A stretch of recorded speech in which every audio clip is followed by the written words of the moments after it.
Olá, pessoas. Eu sou a Kênia e estou aqui com o Bertaldo. Olá, tudo bem? E hoje vamos conversar com o PH Delfino, Pedro Henrique Delfino. E eu já queria começar perguntando para você sobre algo que tem me incomodado muito, que eu tenho visto muito, que é sobre a Nicarágua. Sim. E tudo que a gente tem visto de padre preso na Nicarágua, bispo preso, eu vi que são mais de 101 instituições de caridade católicas fechadas na Nicarágua. Falei, gente, que raios que está acontecendo na Nicarágua? O que deu no Ortega? O que aconteceu com esse presidente, esse Daniel Ortega? E se isso mesmo está acontecendo com os católicos lá? Ou se... não, isso estão divulgando, mas não é verdade. O que está acontecendo na Nicarágua? Que é tão pertinho da gente, né? É verdade. Agora, o que aconteceu com o Daniel Ortega? Aconteceu o mesmo que acontece com todos os ditadores comunistas. Ele é comunista, ele está perseguindo a Igreja Católica, os católicos em geral. Então, isso sim está acontecendo. E existem, por exemplo, um podcast como esse aqui, Ânima, não poderia existir na Nicarágua. Porque eles estão fechando todas as rádios católicas, todos os canais de televisão. Os padres estão sendo presos, as freiras foram expulsas da Nicarágua. Então, está acontecendo um conflito na Nicarágua muito, muito acirrado entre o governo e a Igreja Católica, porque o Daniel Ortega simplesmente prendeu todos os opositores políticos. Agora, em novembro do ano passado, ele teve uma eleição na Nicarágua e ele venceu, né, com uma margem absurda. Ele venceu. Então, ele venceu. Gente, ele venceu. Ele venceu, E até o chanceler da União Europeia falou que essa eleição foi totalmente ilegítima, porque ele simplesmente prendeu todos os candidatos à presidência que tinha contra ele. Todos os opositores ele prendeu. Exato. Uma tática boa. Uma tática boa. Só sobrou ele. Exato, só sobrou ele e, obviamente, ele foi eleito. E ele não conseguiu ter os 100% dos votos, ainda assim, estranho, né? O cara é ruim mesmo, né? Putz, grila. Só tinha ele teve lá 75%. Enfim. Então ele está prendendo todo mundo, já são mais de 50 presos políticos, mais de 500 presos comuns, assim, de pessoas do povo. Bispos, a Conferência Episcopal lá da Nicarágua, por exemplo, tem os dois maiores bispos lá da liderança, da cúpula. Um foi preso e o outro está exilado. Padres não podem celebrar missas. Tem vídeos na internet que a polícia do governo fica bloqueando a porta da igreja e os fiéis não podem entrar. Caramba. Então é isso que está acontecendo. E tem uma foto circulando de uns padres com uma roupinha azul, assim, com gola V, assim, como se estivesse assim num tribunal. Uhum. Não sei se é para julgamento, eu não entendi muito bem o que é aquilo, mas só pedindo para rezar por esses padres, né, que foram presos. Você sabe o que aconteceu? O que aconteceu ali? Porque esses padres foram presos, não todos. O que está acontecendo? O que está acontecendo é que os padres que têm se posicionado mais, eles estão sendo perseguidos, né? Assim como pessoas comuns também, e jornalistas, não só padres, né? Mas é que, como eu falei, a Igreja Católica tem se colocado como um partido de oposição na Nicarágua. Por quê? Não sei se vocês vão lembrar, em 2013 aqui no Brasil, aconteceram aquelas manifestações. Lembra que o povo começou a ir para a rua do nada? O pessoal sempre foi despolitizado. Em 2013 começou a ter aquelas manifestações muito grandes, do povo enchendo as ruas. Me lembro. Então, isso aconteceu porque o povo aqui começou a despertar para a política e se ficar descontente com o governo da época. Quem que é? 2013? Nem lembro. 2013 era o PT. Sim, mas era Lula, Dilma? Era Dilma. Era Dilma. Então, isso começou a acontecer. É verdade, foi no governo da Dilma, é isso mesmo. E o Daniel Ortega, ele tá no poder há mais de 20 anos, né? E não teve, assim, nenhum episódio que fosse marcante, assim, para determinar essa revolta do povo contra ele. O que aconteceu foi que o comunismo, conforme ele vai, né, se desenrolando, as coisas vão decaindo muito. O governo sempre vai fazendo muitas arbitrariedades, vai oprimindo o povo. E aí o povo, com o tempo, vai percebendo isso, vai ficando com mais raiva do governo. E um belo dia eles começaram a se revoltar. Isso aconteceu em 2018, começaram a ter muitas manifestações lá. Nesse momento, quando o povo se revolta contra o governo e enche as ruas contra ele, e os partidos de oposição todos começaram a ser os líderes presos e tal, a igreja se colocou como esse partido de oposição, acolhendo os manifestantes, né, protegendo eles da repressão. Então, por exemplo, pessoas perseguidas. Na verdade, mais protegendo do que se tornando algo político, não é isso? Sim. Protegendo os que estavam sendo perseguidos, eu estou enganada. É isso? Exato. É. Tá. Não assim um partido de oposição no sentido de ser muito atuante na política, Entendi. mas de fazer ser oposição ao governo mesmo, né? porque Certo. ele estava Oprimindo. o povo. E como não tinha mais ninguém para fazer isso, a igreja se colocou nesse papel de proteger o povo. Então, pessoas que estavam sendo perseguidas, pessoas que estavam sendo procuradas e tal, às vezes se escondiam em igrejas, entendeu? Os padres, nas homilias, pregavam contra o governo, né? Não por questões políticas, mas por uma questão de direitos humanos até, né? Que a igreja ela tem um posicionamento político, né? A doutrina social da igreja tem coisas que são claramente contra a moral cristã. Né, regimes totalitários e tal. Então a igreja foi pregando contra isso, algumas lideranças da igreja, e aí ela se colocou na mira do governo também. E aí ele começou a perseguir a própria igreja. Caramba, e isso começou em 2018, mas tá agora que o negócio pipocou de vez, né? Isso. Agora que pipocou de vez por causa das eleições do ano passado. Porque eles queriam tirar, né, destituir o governo, e aí ele fez uma nova eleição. Essa eleição que ele saiu prendendo todo mundo, se reelegeu e aí o povo ficou muito desanimado. Ou seja, a história é sempre a mesma, né? É um ditador que tem uma meia dúzia no entorno dele, com o uso da força, que também, às vezes, está corrompida para aquela causa, não é? Sim. Ou para aquela bandeira, e oprimindo o povo. Certamente, quando o povo sai às ruas, nós não temos escola, nós não temos, não sei os índices da Nicarágua, mas não deve ser um IDH muito alto, né? Deve ser abaixo da linha da miséria, baixíssimo. né? Com relação a estudo, em relação a hospitais, atendimento de saúde, tudo. Atendimento primário de família, saneamento, água. Isso deve ser uma realidade que não existe. Sim. Por ali, não é? Então, assim, agora, como é que a gente consegue, diante disso, enfrentar uma crise dessa com um presidente que tem a força ao lado dele? É muito difícil. A força que eu digo é a força armada, é o exército. De joelhos. Primeira coisa que eu recomendaria é rezar muito. O que vai fazer? Rezar muito. Agora, tem que contar também com a ajuda externa, né? Pressão internacional. Os Estados Unidos sempre fizeram esse papel, né, até criticam muito ele, chamam de polícia do mundo, né, que ele sempre fica tentando se intrometer na política interna de alguns países, mas quando ele vê, né, que o país está descambando para a ditadura, normalmente ele tenta intervir. Então, isso é um meio também. Ou formar uma resistência interna do país, né, o próprio povo, e tentar a sorte contra as Forças Armadas. Qual foi a posição que o Vaticano adotou até agora? Olha, o Papa se pronunciou sobre isso. Ele falou uma vez que vê com muita preocupação o que tem acontecido na Nicarágua e lamentou muito a prisão dos bispos e tal. Agora, o Papa... Também o Papa não detém um exército, né? Para ir lá soltar o bispo. Tem que ficar isso muito claro aqui, né, gente? Exato, isso que eu ia falar. Porque, assim, muita gente critica o Papa por ele não ter posicionamentos mais enfáticos. Porém, o Papa ele não é só o líder da igreja, ele também é um chefe de Estado cuja população não está ali no Vaticano, está espalhada pelo mundo, né? Está submetida a esses governos, e ele não tem um exército. Certo. Então, se ele fala uma coisa muito forte contra um governo, os católicos podem sofrer. Ele pode atrair mais perseguição. Eu ia dizer isso. Se ele fala alguma coisa muito forte também sobre essas prisões, os bispos que estão presos e os padres podem sofrer muito mais na prisão do que se ele não falar nada. Exato. Né? É porque a gente vê muito católico metendo malho, falando, mas o Papa não fala nada disso, o Papa não fala nada daquilo. E realmente ele está numa posição muito delicada. Sim. Não é que ele ele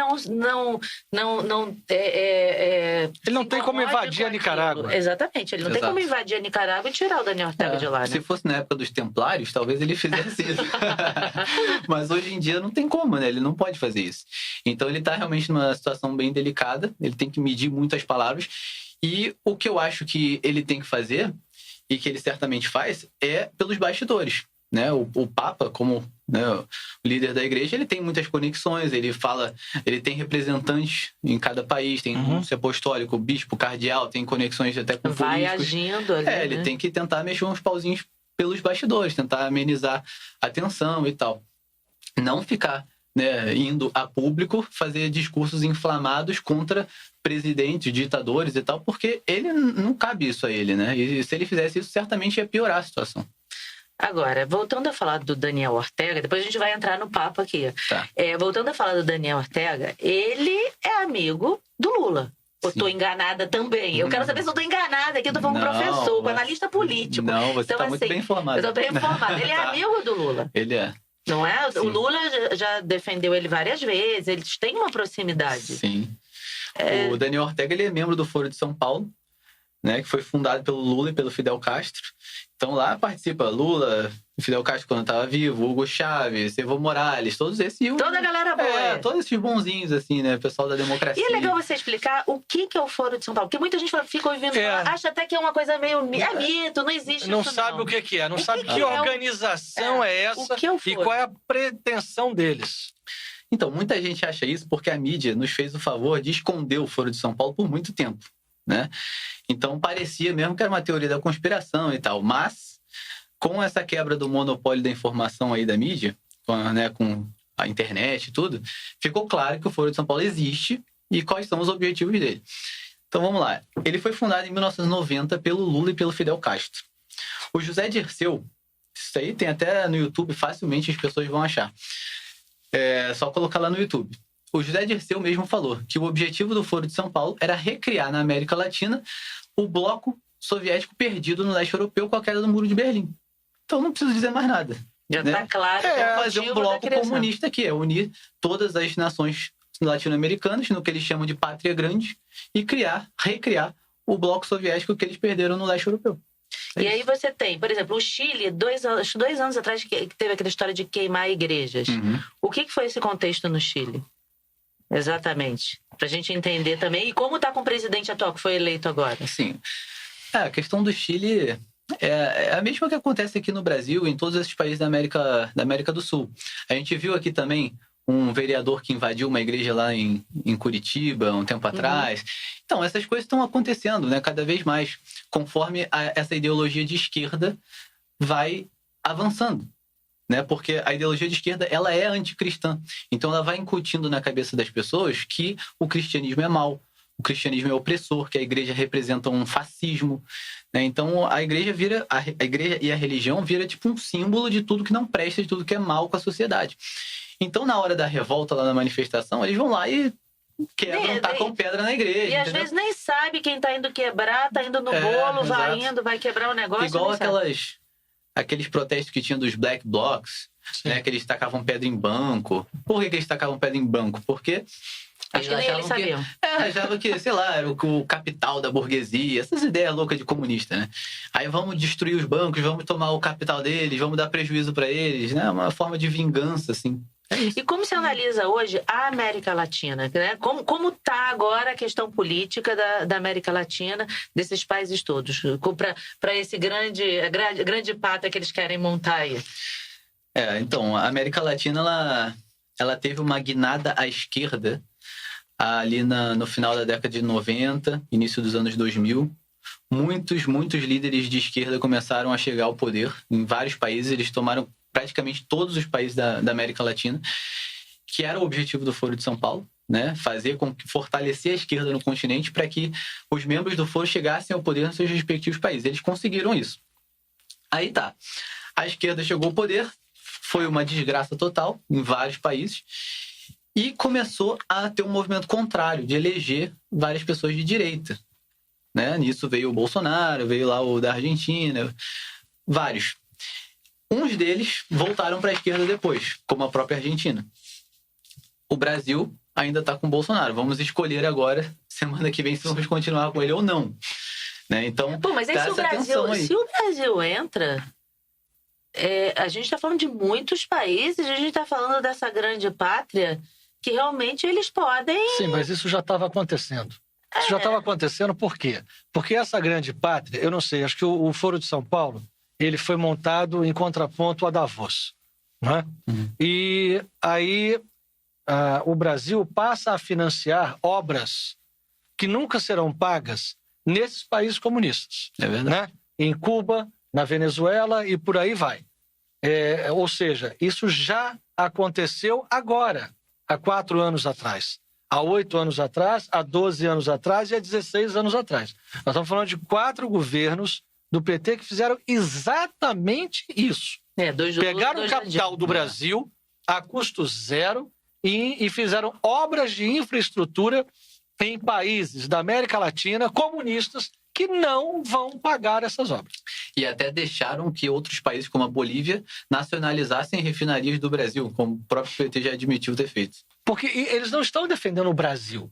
Eles estão defendendo essa pátria mãe aí que eles chamam dessa América Latina inteira para refazer um bloco que já não tem mais nenhuma.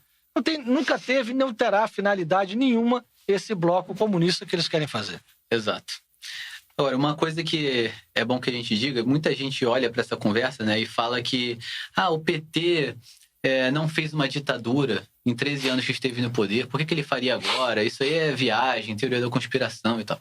A gente precisa entender realmente como que era a estratégia do Foro de São Paulo, que é o seguinte: o Brasil, ele era como se fosse a galinha dos ovos de ouro do Foro de São Paulo, era o país mais rico, né, disparado.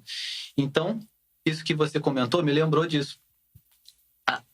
O papel do Brasil nesse plano era servir como financiador, né, de várias ditaduras, de vários países, fortalecendo até financeiramente também esses movimentos de esquerda em outros países, para que eles se consolidassem e tivessem esse bloco forte. Então, se o Brasil avançasse demais a agenda socialista aqui, o Brasil ia começar a cair e não ia ter força para fazer isso.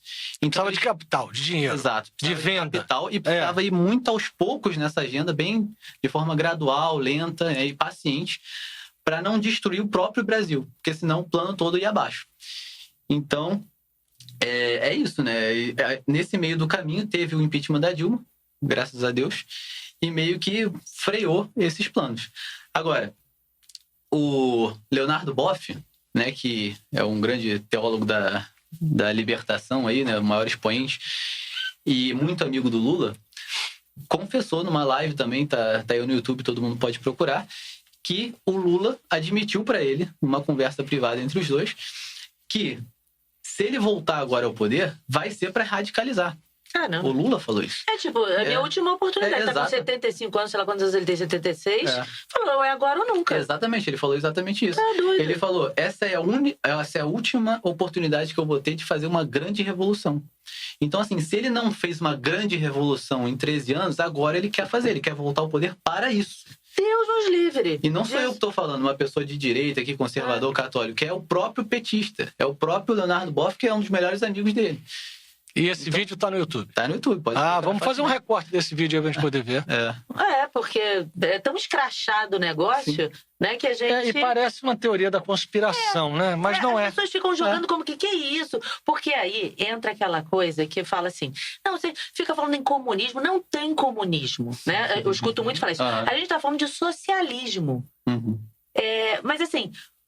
Qual a diferença do comunismo e do socialismo quando é que as pessoas defendem tanto? Não, a gente tem que estar falando de socialismo, que é outra história. E aí, como é que você definiria isso? E, assim, quais são os países socialistas que dão super certo, tá tudo uma maravilha por aí? Nenhum. Não Sim, pois eu tô querendo ouvir para poder clarificar as mentes. Não tem como dar certo. Eles até inventam algumas teorias, né, que eles são muito bons em distorcer argumentos. Eles falam que, por exemplo, a Suécia é o socialismo que deu certo. Isso, eu escuto muito isso. Só que não é verdade, né? A Suécia, ela teve 100 anos ali, entre 1850 e 1950, de livre mercado radical. Foi super capitalista. E ela ficou super rica por causa disso. Depois de 1950, eles começaram a flertar assim, com as ideias de esquerda, quiseram construir esse estado de bem-estar social. Eles começaram a aumentar os impostos e tal. E todos os indicadores econômicos da Suécia começaaram a cair. Só que, como eles eram muito ricos... Tudo bem, caiu, mas não fez diferença. É como se eles caíssem de 10 para 9, entendeu?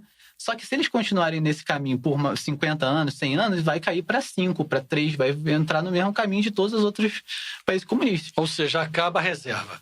Acaba a reserva. É igual você. Tem as suas finanças pessoais. Você conseguiu juntar lá, sei lá, 100 mil reais. Se você começar a gastar o ano sabático. Vou fazer um ano sabático, vou gastar tudo. Uma hora vai acabar, você vai entrar em dívida. É isso que aconteceu com a Suécia. Agora, a diferença entre socialismo e comunismo. O comunismo é o destino final, o socialismo é a transição até o comunismo. É o caminho para ele. Então, uma economia capitalista, quando ela começa a fazer esse caminho que eu falei da Suécia, começa a flertar com ideias de esquerda e tal, caminhar na direção do comunismo, ela se torna uma economia socialista. Ela está socializando os meios de produção, o capital, tudo. Quando ela termina esse processo, ela se torna comunista. Então, é um caminho para o comunismo. E um caminho que não dá para você ficar parado nele, né? Porque o socialismo, ele é uma esteira. Você não consegue parar na ideologia socialista. Porque o Estado sempre quer crescer cada vez mais, né? Então, e essa história de que o comunismo não existe é absurdo, né? É absurdo. Tem vários países comunistas aí, China, né, Partido Comunista Chinês, Coreia do Norte, Cuba, vários outros. Inclusive no Brasil temos o Partido Comunista do Brasil. Então, com esse nome. Mas você acha que, por exemplo, a China, como você falou, você acha que uma hora o capital da China não consegue vencer isso, ou a força do Estado é tão grande que vai ter que continuar sendo comunista mesmo e tudo bem? Não consegue vencer porque a força do Estado é muito grande. Mas inclusive, ele controla o capital. A China é tão comunista que parece que ela virou assim, o oposto, quase um capitalismo ali. É um negócio esquisito aquilo. É esquisito. Não é? Mas, assim, é um capital de Estado. Assim, o que acontece na China? Com a queda do Muro de Berlim e a quebra da União Soviética, os chineses perceberam que se eles tomassem o mesmo caminho da União Soviética, eles iam quebrar também. Porque a economia comunista, planificada totalmente, é impossível. É impossível dar certo, é insustentável. Então, eles perceberam que eles precisavam se abrir um pouco para o livre mercado. O que eles fizeram? Eles abriram, né, se abriram um pouco, privatizaram várias coisas, porém, eles detêm o controle de tudo. Então, por exemplo, eles permitem que você abra uma empresa. Ou eles permitem que você controle agora uma empresa que era estatal. Mas você é super controlado. Então, na verdade, não é privatizado. É como se fosse um testa de ferro ali na frente. Isso aconteceu com a Alibaba. Sumiram com o cara um tempão. Sumiram. Não, deixando, não. O cara mais rico da China. Jack Ma. Sumiram com o cara. Agora o cara apareceu de novo. Mas sumiram com um cara bilionário. Exato. Ou seja, disseram, olha só, a partir de hoje sua empresa não é mais sua, você é um duro e dá pra tudo pra cá e acabou. E não tem essa história ali. E se quiser ficar vivo. E ficaram procurando o cara um tempão. Não foi isso? Mas como o cara é um bilionário de um mundo digital... houve uma certa pressão. Sim. Mas se sou eu, você, meu filho, sumir em 2 tecos. E não tá nem aí. Um bilionário para o Estado chinês não é nada. Não é nada, verdade. Porque eles são mais que trilionários. É verdade. Tem um dinheiro infinito, então... mas ele tem uma certa notoriedade, digamos assim, né? Você fala com presidentes do mundo todo e não sei o quê. Sumir com um cara desse não é a mesma coisa. Se bem que sumiram com um cara dentro da embaixada em Londres. Não é? Não. Conseguiram derreter uma pessoa dentro da embaixada de Londres. Mas na China tem cidades que a gente não pode ir, não são visitáveis. Não tem noção do que acontece na China. Não. Não tem noção. Não. Era bom ter umas imagens de drone, assim, para poder ver. Deve ter. Eu imagino que devem haver campos de concentração na China. Sim, existe. Tem o povo uiguri, né, que tem mais de 1 milhão de pessoas presas no campo de concentração. Ainda hoje? Ainda hoje. 1 milhão? Gente, a gente não tem noção do que acontece. É que 1 milhão na China não é nada também. Porque tem 1 bilhão de pessoas, né? 1 milhão para eles é pouca coisa, mas pra gente é muito, né? Não, mas 1 milhão de pessoas presas em campos de concentração. Mas é isso. Eles dizem, né, que é um campo de reeducação. Eu já ouvi falar nesse campo de reeducação. Na base do amor e do carinho. Imagina a reeducação. É para o cara ficar reeducado naquele sistema. Exato. E a base de muita pancada. Muita pancada, exato. Difícil. E os campos de concentração da Rússia? Será que já acabaram ou não? Da Rússia... Acho que sim. Pelo menos não tenho notícia. Pelo menos não tenho notícia de nenhum atualmente. Agora, por que quem defende a esquerda, quem defende tudo isso, não fala de tudo que o comunismo cometeu com mais de 100 milhões de assassinatos? Não fala disso. Eu não entendo. Ninguém fala disso. Eu não entendo isso. Isso é o que não entra na minha cabeça. Se você vai pesquisar Gulag, né, você bota que são os campos de concentração que existiam na Rússia, é um absurdo aquilo. É um absurdo. Agora, é muito louco. O que acontece é que o seguinte, existe um ciclo, né? Que, assim, o comunismo é tentado, o comunismo fracassa, aí eles dizem que desvirtuaram o verdadeiro comunismo. Aí eles tentam de novo, fracassa de novo, eles dizem que nunca tentaram o comunismo. Então eles ficam nessa. É o cachorro correndo atrás do rato. É uma Exato. coisa eterna, um looping eterno. Sempre que dá errado, sempre que começa a acontecer essas coisas, eles falam, não, isso aí não é o verdadeiro comunismo, entendeu? Verdade. O comunismo, na verdade, é uma coisa utópica, linda, maravilhosa. Lá na doutrina de Karl Marx, uma coisa em que todo mundo vai andar de mãos dadas com flores e... Conversa fiada pra boi dormir. Entendeu? É isso. E unicórnio. É. Então eles nunca... Você tem razão, é exatamente isso. Eles dizem, não, aquilo ali não era. Mas o que, por exemplo, quem é raiz de esquerda fala o que é da Rússia, por exemplo? Porque acabou né, aquele bloco todo da União Soviética. O que eles dizem? Não, o problema é só um parênteses. O problema é que esse raiz da Rússia aí... É porque tem o Nutella e o raiz. Não, esse daí tá na treta. O cara da Rússia que defende isso, ele tá junto da turma que manda. Da turma que apanha, não tá junto. É. Quem defende tá junto de quem manda e tá mamando de alguma forma. Fora isso, não vai estar defendendo. Exato. Mais ou menos. Eu vejo uma galera aí lutando pelo PT, que é pobre lascado, e que fica lutando aí pelo PT. Na esperança de pateta. Não sei. Não, Assim, não sei. eu costumo dizer que esquerdista ou é mau caráter ou é desinformado. Só tem essas duas opções. Ou a pessoa tá ali...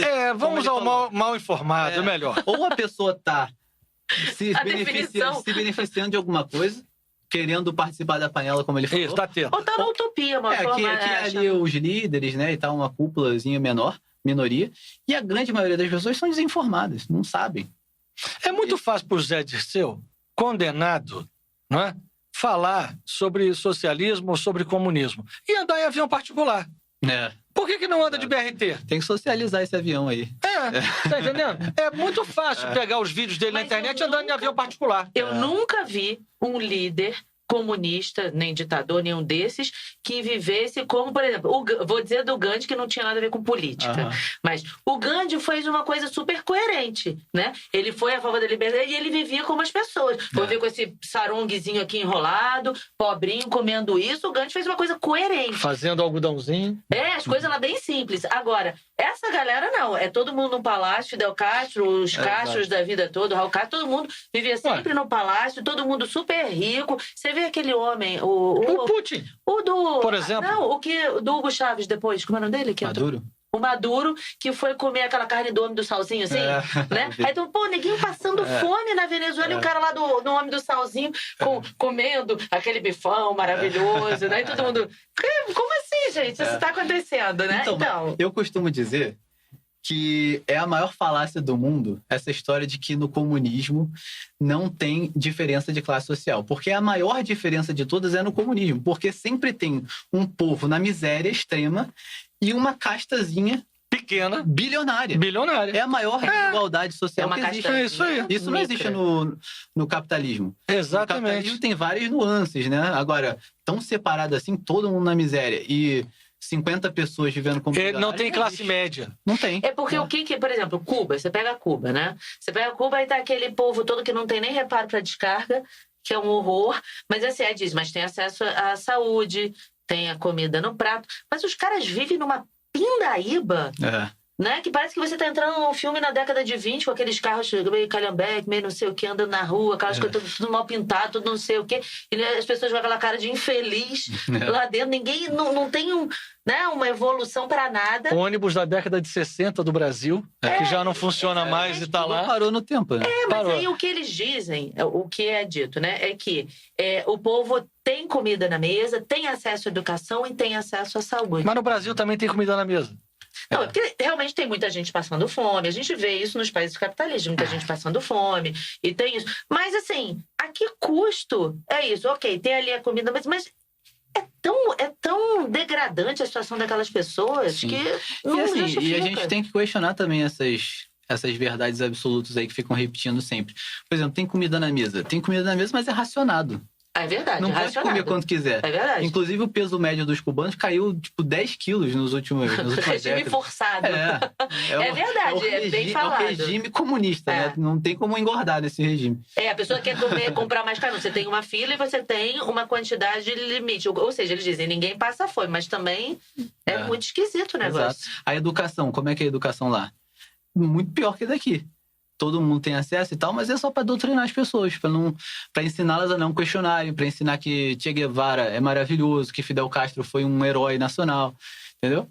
Pica, aí quando a gente coloca nesse mafuá todo aí, aquele gordinho da Coreia do Norte, aquilo é um doido ou o que é?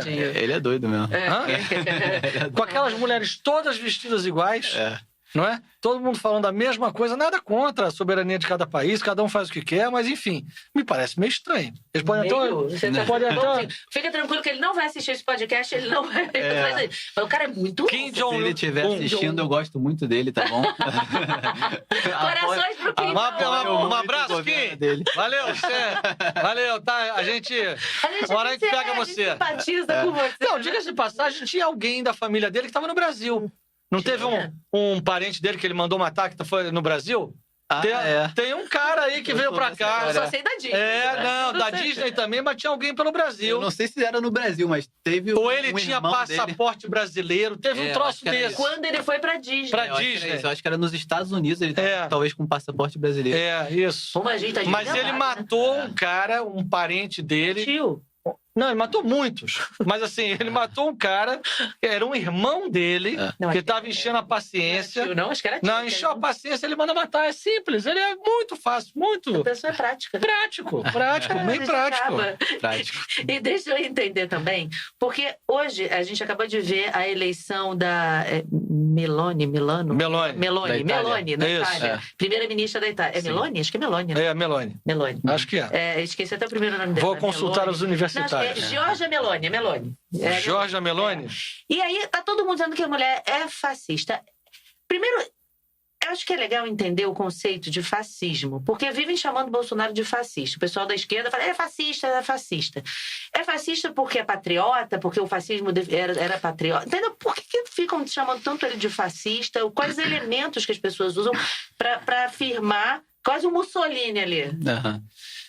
Isso aí é uma estratégia, né, de controle da linguagem.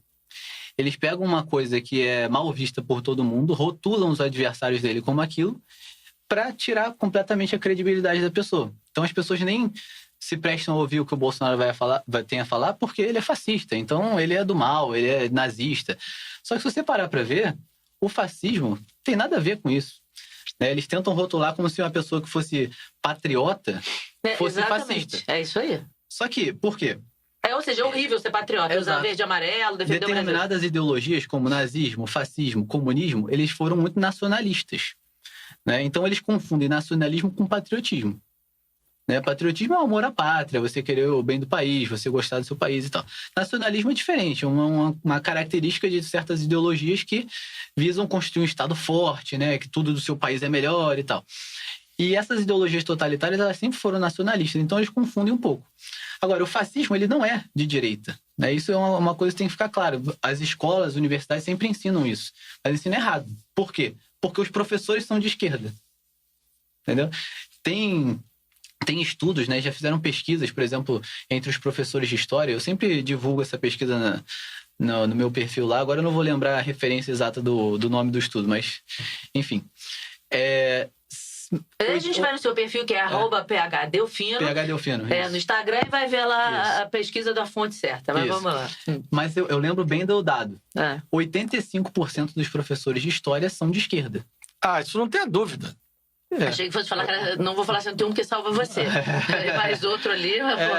Então, e tem os 15% ali que às vezes não é nada, é despolitizado, é de centro, é liberal. Mas aí a gente tá indo do Gramsci, daí que fez aquela.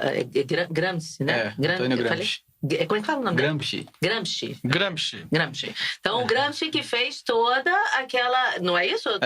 E fez toda aquela a ideologia de entrar nas universidades para ir formando os pensamentos. Exato, a ocupação dos espaços. Então, isso gerou essa... Mas seria legal você explicar um pouco para as pessoas quem é esse Antônio Gramsci aí que fez isso? Gente, tá tudo no business plan. Isso aí, se você pegar o business plan, tá tudo lá. Pô, mas os caras fizeram um negócio... Mas é um business plan para 50 anos. Não é uma coisa... Mas eu sempre falo, a esquerda tá errada em tudo. Porém, eles são muito bem organizados. São. E a gente tem que aprender muito com eles nisso. Eles pensam no longuíssimo prazo. eles são pacientes, organizados e unidos. Entendeu? É verdade. Não tem ego de um querer aparecer mais do que o outro. Entendeu? Se o pessoal precisar fazer o trabalho de formiguinha lá a vida inteira sem aparecer, eles topam tudo pela revolução. A direita precisava aprender muito com isso. Agora, só voltar num detalhe no negócio do fascismo. O fascismo, ele nasce dentro do movimento marxista da Itália. Eles tiveram uma discordância ali mínima na questão de se a Itália tinha que entrar na guerra ou não e tal. Aí tiveram os dissidentes que achavam que discordavam do Partido Comunista lá, e eles inventaram o fascismo. Começou com Mussolini? Sim, ele estava ali na primeira geração. Ou seja, você está falando que é assim, uma divisão do mesmo bolo ali. É uma derivação. Na Você tem... verdade, quem fundou mesmo o fascismo foi Enrico Corradini. Foi ele que teve ali umas discordâncias pequenas, né, com o movimento marxista proletário da Itália, e foi por esse caminho. Mas é muito parecido. Se você pegar as pautas do fascismo e do comunismo, por exemplo, é tudo igual. Não tem nada a ver com direita. Direita é Estado pequeno, capitalismo, né, liberdades individuais. O que era o fascismo? O fascismo era o Estado forte, né? Tinha até o lema, tudo pelo Estado. Eles eram contra... Bem, comunismo também, né? Tudo pelo Estado. Sim, todas as pautas eram iguais do comunismo. Eram contra também a questão, por exemplo, do posse de armas da população, né? Assim como a esquerda, né? Diferente da direita. Então, todas as pautas são alinhadas com a esquerda. Esse é o primeiro caminho, desarmar a população para poder fazer alguma coisa em cima. Sim. Se você tem uma população armada, como é que você vai em cima? Do que o fascismo se diferenciava do comunismo? Exatamente no que ali? Quais eram as diferenças? Era num detalhe muito pequeno, assim. Bom, o comunismo, ele tinha um viés marxista, né? Uhum. O fascismo, ele não tinha esse viés marxista. Ele se desgarrou aí por essa questão, mas todas as pautas eles assimilaram, entendeu? Então eles não tinham essa intenção de seguir a obra de Karl Marx, a doutrina comunista marxista mesmo. E porque eles queriam fazer uma coisa internacional, né? O comunismo, como eu falei, era muito nacionalista. E os fascistas, eles queriam internacionalizar a revolução, digamos assim. Mas tinha esse patriotismo também aguçado? Um patriotismo bem exagerado, né? Que aí se torna um nacionalismo desvirtuado já, entendeu? Porque eles diziam que eles não tinham que colocar em contraposição classes sociais do mesmo país, como os comunistas. A diferença principal é essa. Os comunistas falam assim, você tem que colocar em choque burgueses e proletários. Os fascistas, na verdade, diziam que você tem que colocar nações proletárias contra nações burguesas. Entendeu? Então não vai ser o trabalhador contra o patrão. Vai ser uma nação pobre contra uma nação desenvolvida. A Itália, naquele tempo, ela era uma nação mais agrária, estava mal das pernas. Então a gente está falando logo depois da guerra. Né? Então, eles consideravam a Itália uma nação proletária. E, por exemplo, Estados Unidos, Inglaterra, França, nações burguesas, né, segundo essa categorização dos fascistas. Então era isso, eles queriam internacionalizar o movimento e colocar nações em choque para fazer uma revolução internacional, mundial. A diferença do fascismo para o comunismo é só essa. Ou seja, no final das contas, o livro é o mesmo. E né? como é que era a Esse questão... foi um Lutero que apareceu no meio da coisa. o Lutero que apareceu. É o Lutero. Como é que era a questão da igreja na época, assim, com o fascismo? Da igreja católica com o fascismo? A igreja era contra, né? Contra o fascismo. A igreja sempre se colocou contra os regimes totalitários. Agora, algumas pessoas tentam criticar a igreja por falarem que ela se aliou ao fascismo, ela assinou um acordo com Mussolini e tal, mas o acordo que a igreja assinou com Mussolini foi só para ela ter direito ali à autoridade no espaço do Vaticano. É isso que eu queria entender, porque falam muito isso. Falam muito que a igreja se aliou a Mussolini e que teve todo aproveitamento. E eu acho que é daí que vem a história de chamar, além de ficar tentando repetir, né, uma mentira para virar verdade, e tem que denominar ele de alguma coisa, de chamar o Bolsonaro de fascista, né? Porque o Bolsonaro reza, tem aquela coisa, né, de rezar, Deus acima de tudo, né? Deus acima de todos. E tem a questão de usar o verde e amarelo, de lutar pela pátria. Então aí ficam dizendo é fascista. E quem é desinformado fica repetindo, ele é um fascista. Aí bota ele com bigode nazista ainda, né? Vai ampliando o negócio. Sim, Já passou do fascismo pro nazismo. A coisa é muito doida. Então, mas esse acordo com Mussolini foi só para a igreja poder ter a autoridade ali no território do Vaticano, porque a igreja ela controlava vários territórios na Itália. Eram os estados papais, né? Quando o Império Romano cai, a Europa vira uma bagunça, né? E a Igreja Católica se levanta como a única instituição capaz de recivilizar a Europa. Então ela começa a controlar vários territórios ali na Itália, na Península Itálica. Inclusive Roma era toda controlada pela Igreja, governada pela Igreja, né? Então ela fazia o papel de governo, de prefeitura, assim. E ao longo do tempo ela foi perdendo vários desses territórios. Quando o fascismo estoura, por exemplo, ele também toma vários territórios da igreja. E aí ele pede assim: olha, vocês reconhecem a gente como o legítimo governo e a gente vai te dar esse território aqui do Vaticano. Te dá não, já era da igreja, né? Sim. Mas conceder a autoridade de vocês, pelo deixar menos que aqui. Vocês fiquem aqui e tomem conta daquilo. E o Papa, né, aceitou, porque senão eles iam perder até o Vaticano. Eu teria pedido uma terrinha um pouquinho maior.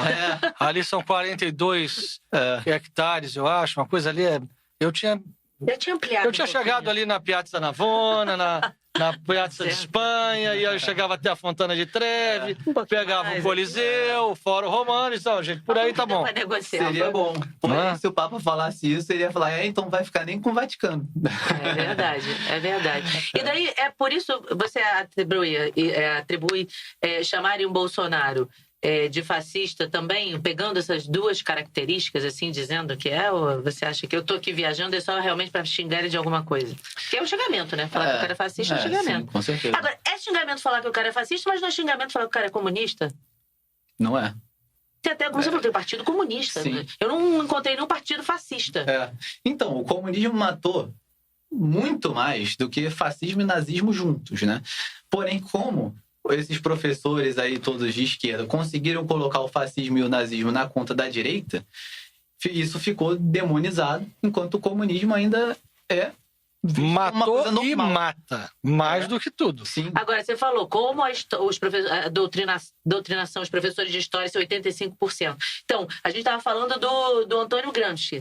É legal falar como é que ele surgiu, de onde é que veio isso, quem é esse homem, do que ele inventou aí, que o negócio funcionou também. Esse cara é inteligente, né? Funcionou. Esse cara é inteligente. Inteligente por mal, mas é inteligente. Sim. Ele é um italiano também, que era... Caramba, o povo da Itália tá carcamando mesmo. Do Partido Comunista da Itália. E ele entendeu que nos países ocidentais, que tinham instituições fortes, democracia, as pessoas viviam bem, né, com qualidade de vida, eles não conseguiriam fazer uma revolução armada do dia para a noite. Né, como foi em Cuba, como foi na Rússia, como foi em vários lugares, na China. Então, eles precisavam fazer uma revolução cultural. Eles precisavam mudar a cabeça das pessoas para que elas quisessem o comunismo sem saber que estavam querendo o comunismo. Ele é de que ano? Década de 30. 30? Então, a ideia dele foi justamente essa, se infiltrar nas instituições de influência, né, no senso comum.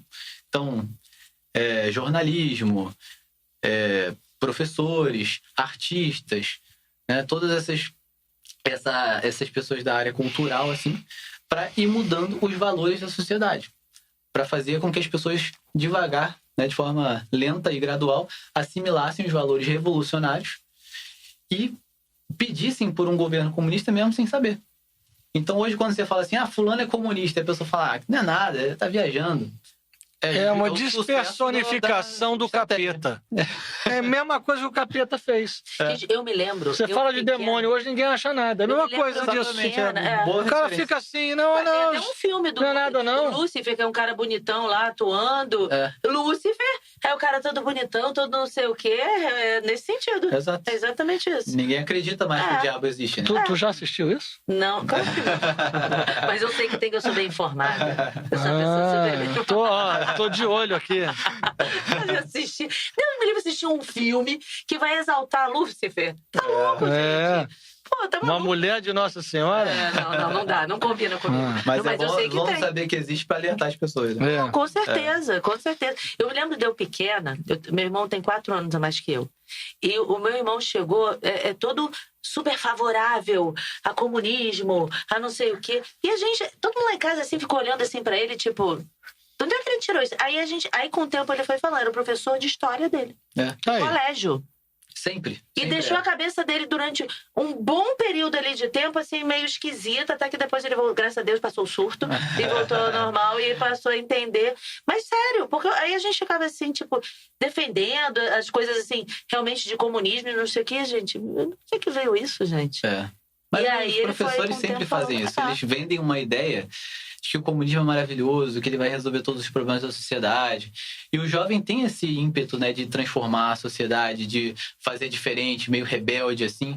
E como o jovem normalmente não entende nada de nada, né, tá começando a vida, nunca estudou nada, não tem experiência de vida, ele Aí o cai que como um cai patinho. assimila. É isso. E Gramsci percebeu isso, né? Falou, vamos infiltrar nas escolas, nas universidades, O cara é esperto, hein? que lá a gente vai formar as futuras gerações. Eu recebi outro dia um vídeo, tá no meu WhatsApp, um professor numa universidade federal, acho que tem uma universidade pública em Campos, nem sei qual é a universidade, acho que é em Campos isso. Ele estava, o professor, nu em pelo no meio do pátio, ele botou uma bandeira LGBT no pescoço.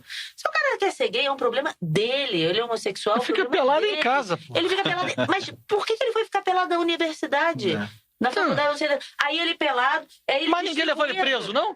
Na faculdade, todo mundo batendo palma. E ele distribuiu Não, os olha só, panfletinhos. peraí. Não, deixa eu terminar. Idiota bater Peraí. palma é uma coisa. A polícia não apareceu pra prender? Deixa eu terminar. Você não pode ficar pelado na rua. Ele distribuindo uns panfletos e falando... Mas, gente, o cara é nu. Aí um aluno filmou ele. Não tava assim, tava peladão. E ele... Aí depois ele subiu na bicicleta que ele tava e saiu pedalando. E aquele povo lá batendo palma, não sei o quê. Eu falei, mas, gente... É porque ninguém chamou a polícia, porque também a polícia ia fazer o quê ali? Acho que nada, né? Ia ficar falando, meu filho, não tá bonito o negócio, não tá ornando isso. Talvez entendeu? pudesse prender ele em flagrante, né? Por atentado ao pudor. Não sei. Mas assim, o que tem a ver o professor nu na faculdade? Eles dizem que é um ato revolucionário. Mas como um ato revolucionário? Eu não entendo isso. Eu juro que eu não entendo. Tudo que serve pra chocar é um ato é um revolucionário. ato revolucionário, pra quebrar os paradigmas tradicionais, entendeu? Entendi.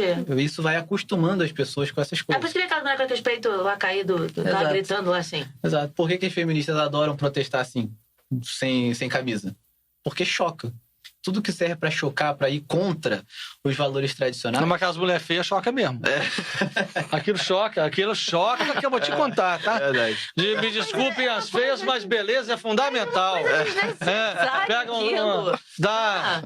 aquilo é uma coisa desnecessária. Deveria tampar, minha filha. Não é ficar com aquele troço pra fora, não. Tampar. Pra isso existe um negócio muito legal. Agora vou me cancelar na internet, hein? Vai ser Seu momento agora. Meu momento. Burca. Bota burca na cara. Não, também fala sério. Tô achando tão legal aquelas mulheres lá arrancando o cabelo. Cortando os cabelos, aquilo tá legal. Da menina que tomou um tiro porque o véu caiu aqui, aquilo tá... Não, aquilo lá tá andando bem paca. Não, mas é claro, assim, exagerando, né? Mas para uma mulher que quer protestar desse jeito, né? E no meio da rua pelado, tem que meter uma roupa em cima dela mesmo. Seja burca ou seja o que for. Não, burca não, pelo amor de Deus. Mas olha só... Agora você vai ser cancelado. Te cancelei agora. Pô, fala sério. Mas Burca também essa questão aí que você é tá... brincadeira, gente. tá Fala que é brincadeira, por favor, senão vão achar que você tá falando sério. Não, eu tô falando o seguinte, que a burca é um modo de falar de uma roupa que tampe a pessoa. Sim, por isso que eu tô falando. Diz que é brincadeira, senão realmente você vai ser cancelado. Brincadeira. Você tá querendo dizer que é pra usar burca. Eu tô dizendo que é pra tampar o corpo. Não precisa pessoa ficar de pé de fora pra protestar, Sim. pra não sei o quê. O negócio é bom, debate nas ideias, tenta fazer um negócio, mas umas coisas doidas. Então, mas isso aí que ele tá brincando, da questão da beleza, a falta de beleza da aparência das pessoas, entra nessa questão de chocar também Do e grotesco. quebrar os paradigmas da beleza, não só na aparência. Arquitetura, música, toda a nossa cultura verdade. moderna é feita para valorizar o feio e excluir o belo. Né? Por exemplo, existem algumas páginas aí na internet que postam o antes e depois de pessoas quando elas entram em Universidade Federal. Não sei se vocês já viram isso. Não. A pessoa entra lá bonitinha, Direitinho. direitinha, bonitinha, com a carinha boa. Aí, 4 anos depois, tá com cabelo azul, tá com um piercing aqui, tá com a cara de bandido.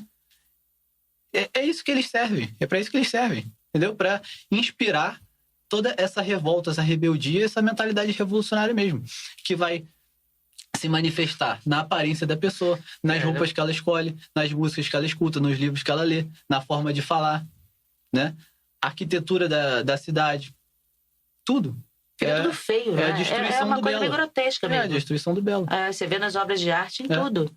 Não sei se E isso aí é uma ideologia diabólica, né? Porque o belo, o Exatamente. justo e o verdadeiro são as manifestações de Deus aqui na Terra, né? O belo atrai, Sim. né? O belo atrai. Pra cima, né? Pra Deus. Exatamente, pra Deus, Então, exatamente. Estou falando exatamente de Deus. E eles querem destruir tudo isso. Eles querem destruir a beleza, a justiça, a verdade. Caramba. O negócio tá brabo. E voltando a falar da Giorgia Meloni, que foi Meloni. eleita primeira-ministra, estão chamando ela de fascista. Uhum. Ela tem um viés fascista mesmo, assim, segundo a sua análise? Ou é porque ela diz, eu sou cristã, eu sou cristiana. Ela fala cristiana. É porque ela é cristã e defende a pátria, ou ela tem um viés fascista? Eu sou no cristiana. Ela fala, eu sou no cristiana. Não, é a mesma coisa aqui do Brasil. Bolsonaro. Ela defende. Ela é contra o aborto, ela é contra a ideologia de gênero, ela é contra todas essas coisas da esquerda progressista. Então, automaticamente se torna fascista. Entendeu? Exatamente. Eu vi a Chiara Ferragani, que ia ser pedindo voto para uma outra candidata, ou foi candidata também, dizendo que essa senhora que venceu não poderia vencer porque ela ia proibir o aborto na Itália. Olha que absurdo, né? Proibir Olha que o aborto absurdo. na Itália. É isso. Proibir o Essa assassinato nazista. de crianças. Horrorosa. Nossa, essa fascista quer proibir o aborto. Meu Deus Fascista do que céu. quer proibir o aborto. Exato. Ela quer proibir que uma criança seja assassino, morta sem o direito de defesa. Gente, É isso. Simples assim. E por isso ela não vale nada. as pessoas precisam estar muito atentas para não cair nessa esparrela que... Porque senão você é engolido por uma mídia massificante ali em você e porque você vai sendo engolido no negócio. Então, é tão absurdo que eles controlam a linguagem num ponto que você vê quem quer o aborto, que é o assassinato, quem quer o aborto é a pessoa do bem. E quem quer quem quer ir contra o aborto, defender o direito da criança de nascer e de não ser morta, é o assassino, é o genocida, é a pessoa do mal. Eles invertem totalmente com o controle da linguagem, porque conforme eles controlam a linguagem, as palavras, o significado delas, a forma como as pessoas têm de se expressar, eles controlam também as ideias. Outro dia eu vi uma senhora botar sou católica e voto no PT. Eu fiquei pensando, mas ela é católica e vota no PT. Ela avalia o que o PT... Perfeição não tem, é óbvio, né? Você não tem um anjo que está se candidatando com asa. Então, defeito todo mundo vai ter. Mas você pega e você olha, tá bom, aqui tá o Bolsonaro, aqui tá Simone Tebet, aqui tá o Lula, aqui tá como é o nome O Ciro. Soraya, o Ciro, tá bem. O que essa pessoa defende? Porque o partido também que ela tá, mas aquela pessoa, principalmente, o que ela defende? O que a vida inteira vejo o Lula falar, é o que eu vejo, né? É que ele é a favor do aborto, Sim. é a favor da ideologia de gênero. Como uma pessoa que se diz católica fala, eu vou votar nele que é a favor de tudo que é contra o catolicismo. Eu não entendo. É difícil de entender mesmo. Por que não quer votar no Bolsonaro? Não suporto o Bolsonaro, cada um Tá bem, vota quem no outro quer. se não quiser. Cata outro. Eu não estudei a fundo a Simone Tebet, eu não estudei a Soraya, nem o... Tem agora um Padre Kelmon. Kelmon. Ele é ortodoxo? Ele é o quê? É. Ortodoxo? Outro dia eu vi uma notícia, não sei se do patriarca ortodoxo, alguma coisa dizendo que não é de uma certa ala do... Então, é de outra ala. Não pode ninguém mudar de ala nenhuma. Ele diz que se ordenou na Igreja Ortodoxa del Peru. Ah, Do Peru? Mas qual Peru? Del Peru. Del O Peru. Peru aqui, o país da América Latina. como assim? Só tem um. Só tem um. Mas os líderes da Igreja Ortodoxa Russa e grega lá disseram também que por lá ele nunca passou. Então, assim, tem um mistério aí de onde que ele é. Mas, enfim, ele não tem chance nenhuma, então ele é irrelevante. E um pastor, que é o vice dele, né? É. É um pastor. É. Ele era o vice do Roberto Jefferson. Aí ele não pôde concorrer e ficou... Fez uma chapa. É. Agora, o Lula recentemente falou, né, que no governo dele o aborto vai ser liberado para qualquer pessoa, em qualquer circunstância, se a pessoa E a quiser. pessoa diz, eu sou católica e voto... Exato. E a igreja já se posicionou milhares de vezes dizendo que o católico não pode votar em candidatos abortistas. Mas olha aqui, mas aí nós temos Então um problema... eu vou pior. É. Eu vou pior, porque tem os padres que vão lá fazer campanha pro Lula. Não, é. E os bispos? Pior. E os Pior. bispos, eu vou Sim. pior do que isso. É absurdo, mas é a teologia da libertação, né? A teologia da libertação. Não, mas aí nós já passamos para a teologia do assassinato. Já passou Né? do nível Porque a da teologia coisa. da libertação, enfim, já foi condenada milhões de vezes. E óbvio que a teologia, ela sempre tem que trazer uma libertação. Não é essa libertação que está se fazendo com o PT. Sim. Não é? Mas, de qualquer forma, eu não entendo. A gente está ali na celebração da Santa Missa, né? Participando, confessamos, comungamos. Tudo que gira em torno da Santa Missa fala também da preservação da vida, desde a concepção.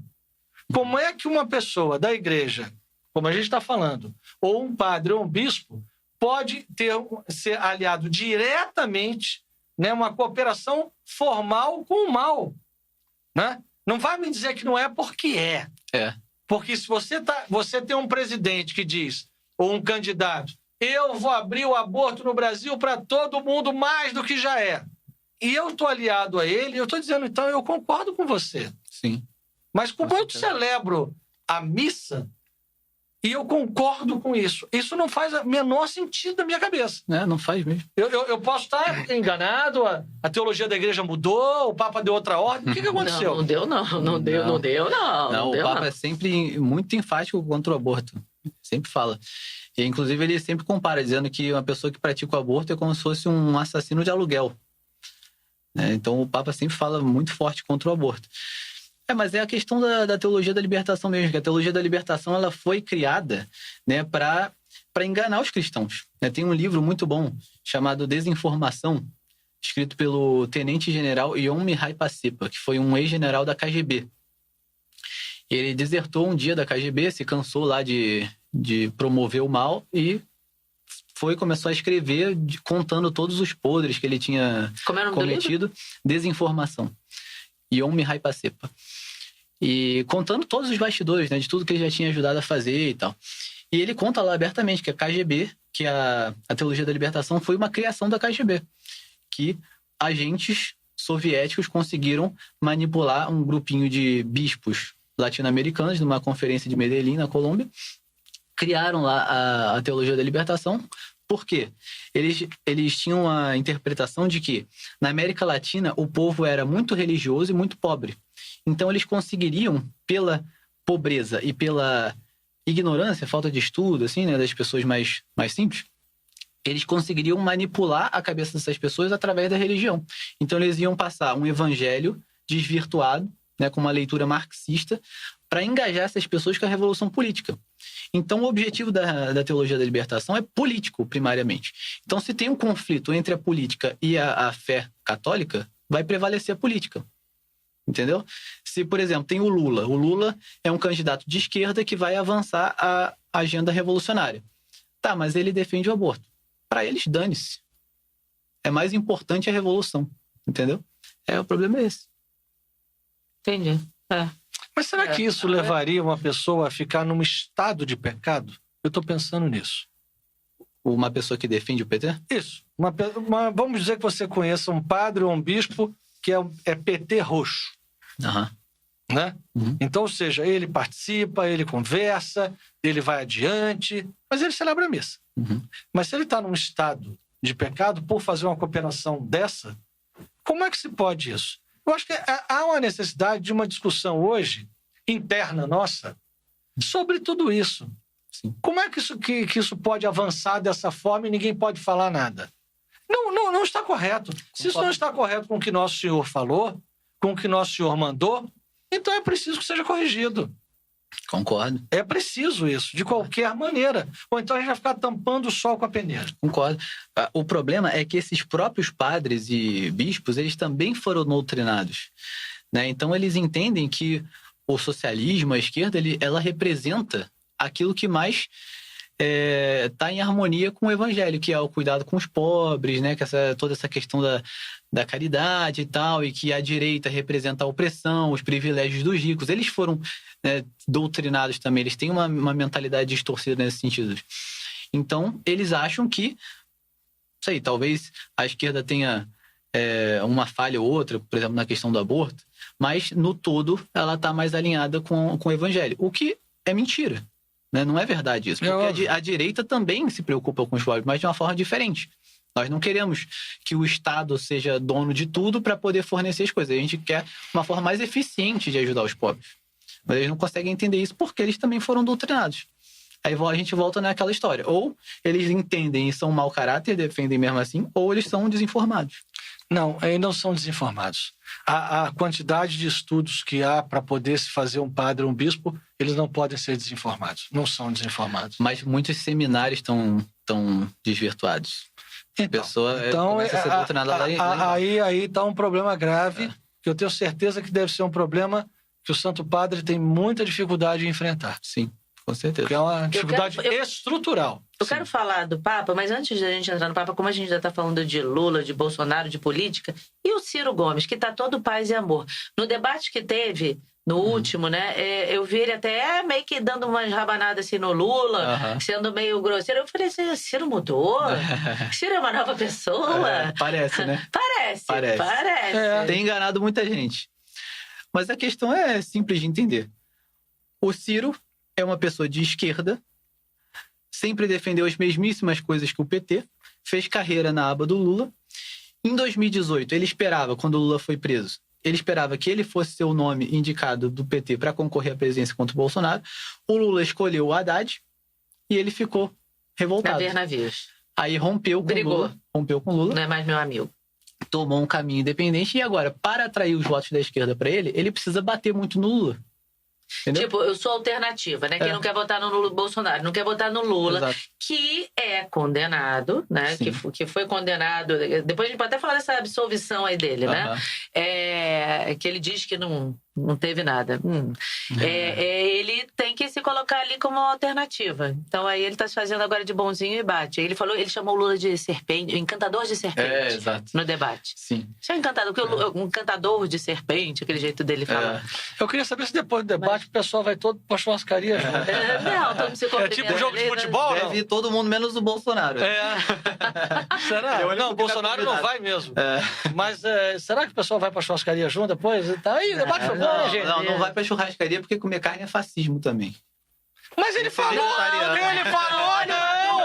não, ele falou que todo mundo vai voltar a comer o churrasquinho no final de semana e tomar cerveja. Isso é coisa pra se dizer pra um povo. É pra se dizer, olha só, meu filho, você vai voltar pra escola. Você vai ser alguém na sua vida. Você vai se formar. O povo vai começar a fazer churrasquinho. Mas ele não quis se formar, ele vai falar isso. Que diz passagem, tem uma oportunidade, né? O que você não consegue mudar na sua vida em 10 anos? Digamos que você quer fazer um regime, em 10 anos você não conseguiu, você não quis fazer. Você não quer fazer uma faculdade em 10 anos? Então você não fez, né? Não quis fazer mesmo. Eu não fiz faculdade. Podia ter feito. Ele não assim, Como não precisava? Ele achava que não precisava e o marketing dele... Eu não me esqueço dele uma vez, na base aérea aquele lá no Nordeste que o presidente pode ir lá passar o final de semana. Tem uma base lá, né? Pro pessoal lá em Salvador, sei lá onde.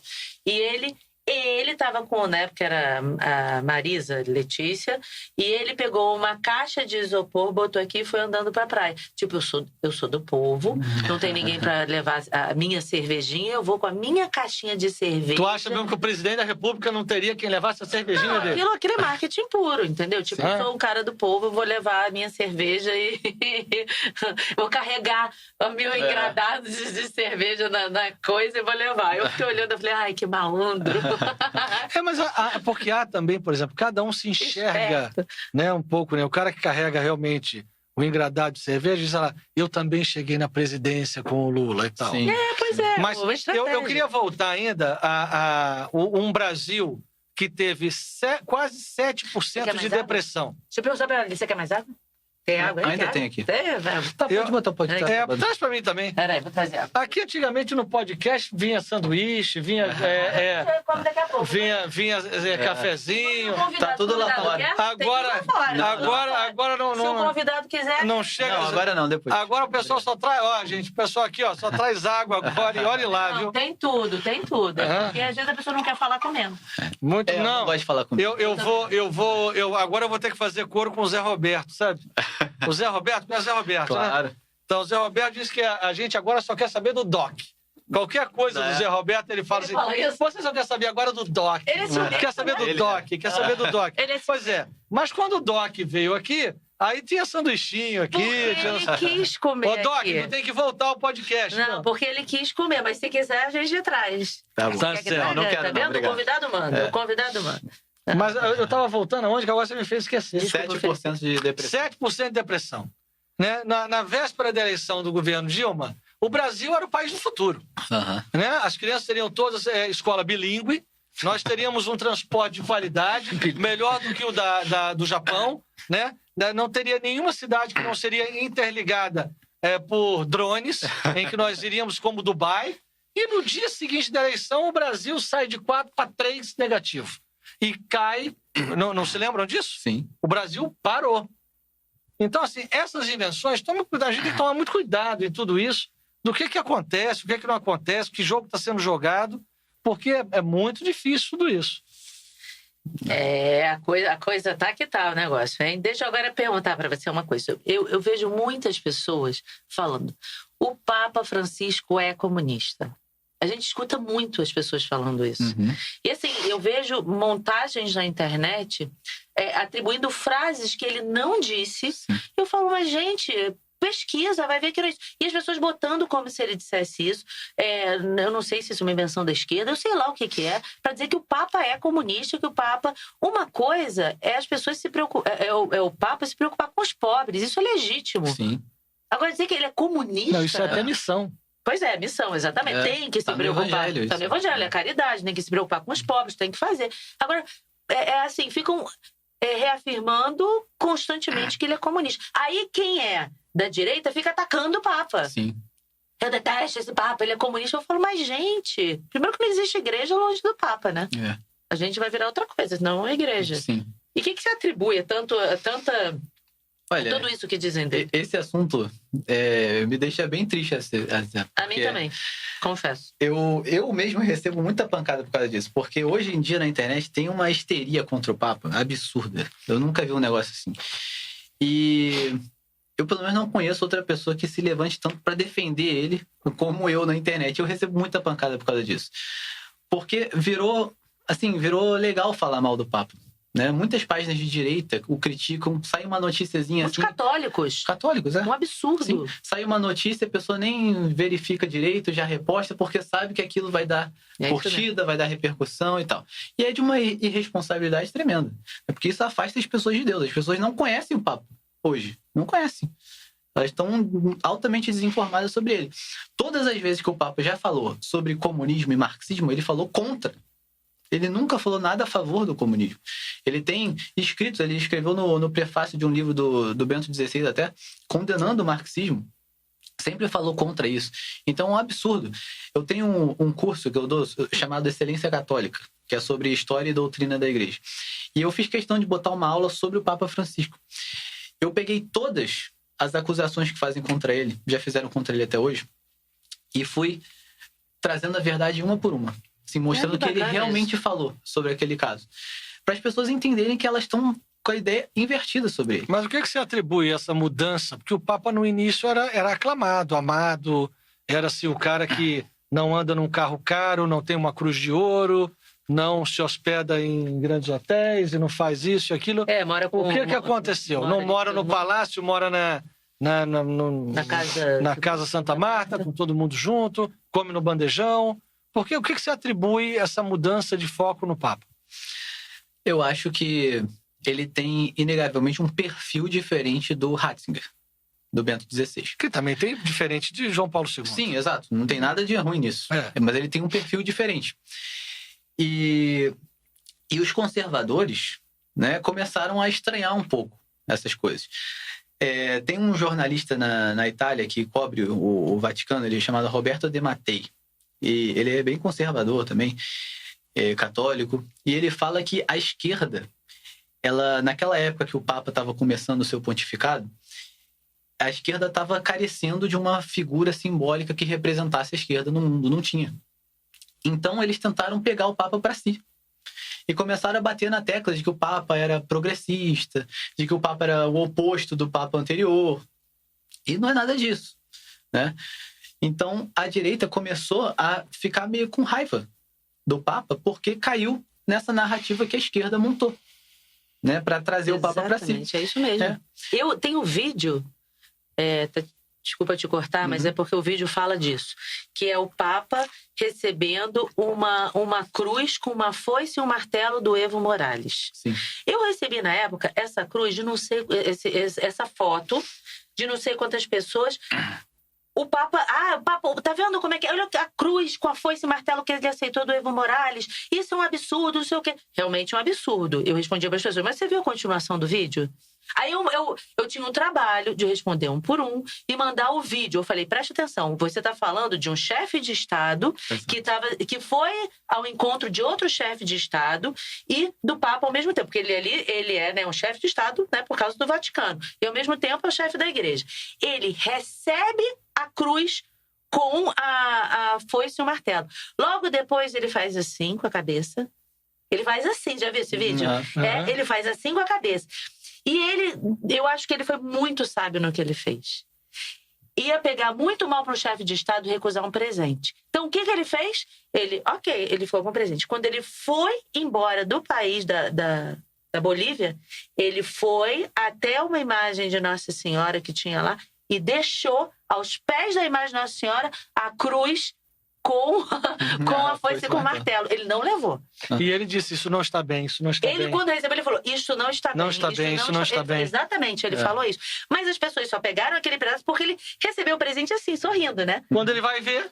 Aí ele pega, depois ele faz assim, ele faz exatamente, bem lembrado, ele fala, isso não está bem, isso não está bem. Isso não está bem. Aí ele fica com o presente. Antes de ir embora, ele bota nos pés de Nossa Senhora. Exato. Então, ele não deu uma gafe política, ele, ao mesmo tempo, entregou nos pés de Nossa Senhora aquela situação. E não levou para o Vaticano. E não levou. E as pessoas, caramba, como criticaram. Eu fiquei com pena. Sim. Eu falei assim, cara, para de martelar o homem, olha aqui. Aí eu respondia para as pessoas, você está falando besteira, olha o que aconteceu. Então eu estava igual a você. E as pessoas com raiva, eu respondendo. Eu falei, gente, vamos prestar atenção nisso. Então, parece que fazem de maldade, né? E, por exemplo, teve um outro caso que, quando o Lula estava preso, ele mandou uma carta pro Papa. Isso é importante você falar isso, que eu escuto muito falar disso também. Da carta do Lula, dele ter recebido o Lula e não ter recebido o Bolsonaro. É legal você falar disso. Então, o Lula mandou uma carta pro Papa, né? Tava lá se vitimizando, dizendo que estava sendo perseguido e tal. E o Papa, como um líder espiritual, ia falar o quê? Não, Lula, você não tem salvação, você já tá pro inferno, desiste da vida. Não, ele tem que fazer o que ele fez mesmo, tenha ânimo, né? O céu está aberto para você. Falou ali uma mensagem de esperança para ele. Como um líder espiritual, tem que fazer mesmo. E falaria para qualquer um que estivesse preso. Exato, falaria para qualquer um. Inclusive, ele às vezes vai visitar, né, os presos lá na Itália e tal, para levar uma mensagem para eles também. Mesma coisa. Então, tem muita gente que pega assim, umas notícias pela metade, né, e fala assim, o Papa mandou uma carta pro Lula, o Papa apoia o Lula, o Papa pegou o presente do Evo Morales. Sendo que você vai ver a história por trás, não é isso. que Mas aconteceu. o Bolsonaro pediu para ser... Isso é verdade. Eu não sei, outro dia vieram me falar, eu falei, gente, eu não tô sabendo disso não. Não. Que o Bolsonaro pediu para ser recebido pelo Papa e o Papa negou? Não houve isso. Inclusive, Não. o Papa recebeu a Michele Bolsonaro e a Damares Alves, lá no Vaticano. Para ver que é mais uma história sendo É. repetida. E não teria Sim. por que ele vai se negar a receber o Não, não presidente? vai. Não. Quem ele negou receber foi uma pessoa do governo Trump. Eu não lembro agora quem era. Era uma pessoa, tipo, sei lá, um braço direito do Trump lá, que tentou encontrar com o Papa, porém, estava na campanha presidencial e o Vaticano tem uma política de ele não recebe políticos em campanha. Entendeu? Pra, tipo, não dizer, tá apoiando, o Papa vota... exato, vote em fulano, entendeu? Nessas situações assim, o Papa não recebe mesmo. Mas se a pessoa, depois da campanha ou antes, quisesse ir lá, com certeza ele ia receber, como ele recebe todo mundo. Recebe todo mundo, né? Recebeu o Trump também. Recebe todos, de esquerda, de direita. O trabalho dele é esse. Ele é um chefe de Estado. E o Vaticano tem relação diplomática com muitos países. Com muitos países. E muitos embaixadores acreditados no Vaticano. Então, como é que o cara não vai receber? Claro que vai. Exato. Não tem razão. É isso que a gente sempre tem que lembrar na hora de fazer essas análises, porque o Papa não é só o líder espiritual, ele é um chefe de Estado. Tem toda uma diplomacia, todo um protocolo, né? Tudo assim... nos detalhes, então tem que cuidar dessa parte também, porque os próprios católicos nesses países podem sofrer, como a gente estava falando da Nicarágua, né? E é importante dizer, não existe igreja católica longe da sede de Pedro. Não. Sim. Não tem, a gente é uma coisa só. Isso é protestantismo. Exatamente isso. Mesmo que o Papa fosse ruim. Mesmo que o Papa fosse Era ruim. problema dele com Deus. Exato. Não era problema nosso. Ele é o sucessor de Pedro. Exato. É isso aí. Exato. Não tem toda razão. Inclusive na Bíblia, né? Jesus fala: os escribas e os fariseus sentaram na cadeira de Moisés. Obedeçam-lhes, mesmo assim. Jesus mesmo falou. Não é o nosso papel ficar condenando o Papa, julgando o Papa, né? Se fosse para eu saber melhor do que ele, eu seria o Papa. Mas tem muitos que se acham, né? Não tem aquela história de que ele ensinar o padre a rezar a missa? Então, tem gente que quer ensinar o Papa a governar a igreja. Tem, a gente sabe muito mais. A pessoa não sabe nada da realidade do Vaticano, tudo que está envolvido, tudo que tem por trás. Né? É um jogo de xadrez ali milimétrico. O Papa tem que pensar em cada ação dele muito simbolicamente. Então, as pessoas ficam questionando e criticando sem ter a menor noção do que está acontecendo. Eu vou dizer que eu tenho muita pena do Papa, seja ele qual Papa for. Do Papa João Paulo II, que foi o Papa que eu peguei, né? Papa Bento XVI, Papa Francisco, porque deve ser uma quantidade de pepino, uma pepinolândia. Não, só é pepino. E o cara trancado naquele castelo, naquele negócio lá, e só resolvendo o problema. Porque é só problema. Né? É problema para governar, é administrar problema. Mas né? eu queria voltar de novo a Nicarágua um pouco. Uhum. Eu queria entender mais profundamente sobre essa relação, no momento que a gente vive hoje, como a gente vai tirar esse nó do Ortega com a igreja. Como é que é a sua visão sobre isso? Isso é uma crise de curto prazo, médio prazo, longo prazo, até acabar o governo dele. Dentro do governo dele se pode fazer alguma coisa. O que você acha disso? Eu acho que essa crise com a igreja, ela tem que ser resolvida na linha do que o Papa deu um sinal para isso, né? Como a gente falou no começo. Ele não quis aumentar a tensão na manifestação dele. Ele demonstrou preocupação, mas meio que botou panos quentes. Eu acho que a igreja deveria tirar um pouco o pé. Minha visão, posso estar errado, mas acho que ela deveria tirar um pouco o pé para sair da linha de frente. Senão ela vai continuar atraindo cada vez mais perseguição para cima dela. E ela não pode competir com o Estado. Eles têm um exército. Entendeu? Vai ser cada vez mais bispos presos, cada vez mais gente sofrendo perseguição. Os cidadãos comuns sendo presos, e tem gente morta, tem gente desaparecida. Né? Então, assim, eu entendo que quando a gente tem um governo totalitário, as pessoas se revoltam e queiram, né, fazer manifestações assim. Mas eu acho que tem que fazer com mais inteligência, porque isso acaba, às vezes, sendo mais perigoso, né? Então... eu acho que esse é o ponto. Eu acho que fazer com inteligência. Porque se ela tirar o pé significa não se manifestar, ou se manifestar menos, ela pode estar indo por um caminho quase de início de conivência. Sim.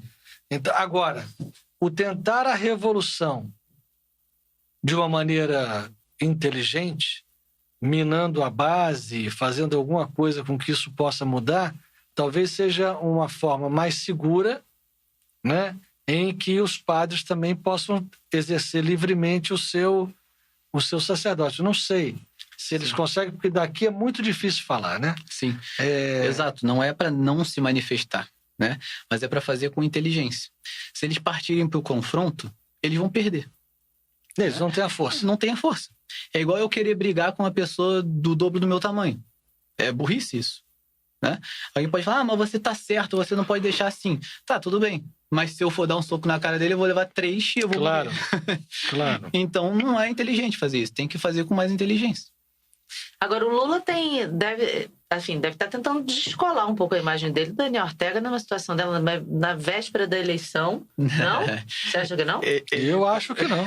Eu acho que ele ainda liga pro Ortega e dá parabéns e bota isso no alto-falante. Será? Ele teve uma declaração boa sobre isso há um tempo atrás. O que ele falou? Ele foi perguntado, né, sobre os abusos do governo do Daniel Ortega, meio que sendo colocado contra a parede, porque todo mundo sabe que eles são aliados, e ele saiu com o seguinte argumento. Bom, mas a Angela Merkel está há 16 anos governando a Alemanha, por que o Ortega não pode ficar 20 anos na Nicarágua? Ele questionou a repórter assim, a repórter de bate-pronto falou, porque a Angela Merkel não prende os seus opositores. E qual foi a resposta? Qual foi a tréplica? A tréplica, eu quero saber a tréplica dele. O que ele falou? Não teve tréplica. Ele falou nada? Não. Tentou desconversar, né? Porque não tem resposta. O que você vai falar depois dessa? Não tem o que dizer mesmo. Situações totalmente diferentes, só na cabeça dele mesmo que dá para comparar. Ou seja, segundo o que você estava dizendo aqui no início da nossa conversa, que declaração do Lula que está no Google, que ele vem agora para... Isso. Para revolução. Para radicalizar. Radicalizar. Segundo o Leonardo Boff, ele fez uma live... O Leonardo Boff falou isso, que é o aliado dele. Exato. Dizendo que ele viria para radicalizar.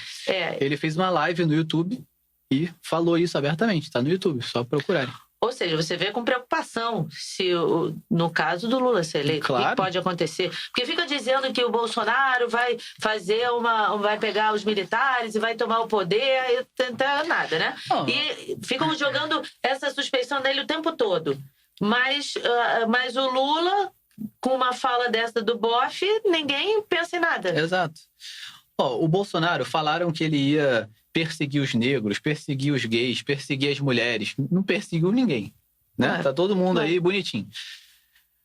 Falaram que ele ia dar um golpe, ia botar as Forças Armadas na rua. Ele teve várias oportunidades. Isso tinha gente até pedindo, às vezes, em manifestação, pra ele, porque não via outra solução. E ele não fez nada. Não fez. Disseram que ele ia fechar o Supremo e o Congresso, tá tudo aberto. Exato. O povo estava nas ruas dando todo apoio para ele fazer o que ele quisesse. Ele, com as Forças Armadas na mão, não deu golpe nenhum.